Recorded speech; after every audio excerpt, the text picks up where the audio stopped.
A major international security scandal is unfolding on the high seas, putting African national identities in the direct crosshairs of global sanctions enforcement.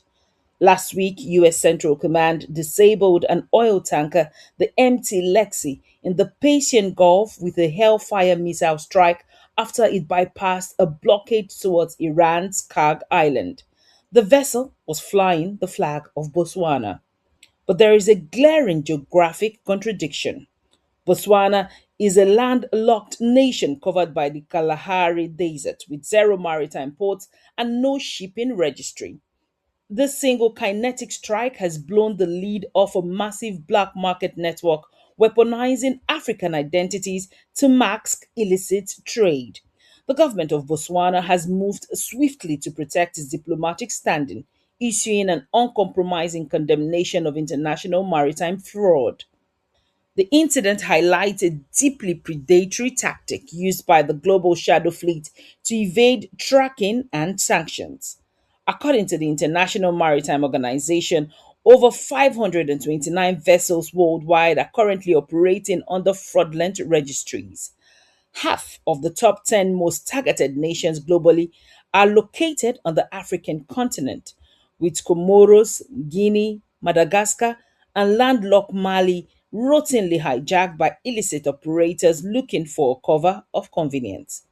Gaborone's Ministry of Foreign Affairs pushed back firmly against the exploitation, stating that the ministry wishes to reiterate that Botswana has neither registered nor operated any vessel under its flag.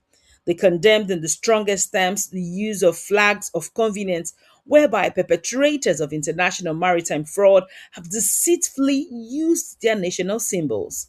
Regional analysts warn that the ease with which global cartels spoof these registrations exposes a critical gap in the continent's blue economy safeguards. The political and security risks are acute. Sovereign African nations are finding themselves retroactively forced to clear their names from illicit oil smuggling and aggressive international military interventions occurring thousands of miles away from their actual borders. Experts argue that stopping this identity theft requires immediate, synchronized regulatory enforcement rather than decisive statements.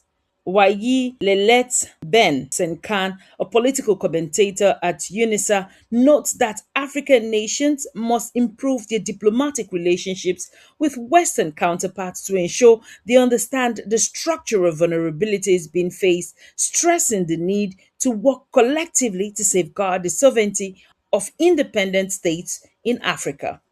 As coastal nations like Madagascar and the Comoros join landlocked states in scrambling to lock down their corporate and state registries, the MT Lexie incident underscores a broader challenge to African sovereignty. The battle to protect the internet's identity is no longer about territorial integrity on the land, it's about stopping global networks from using African symbols as shield for international law breaking on the open ocean.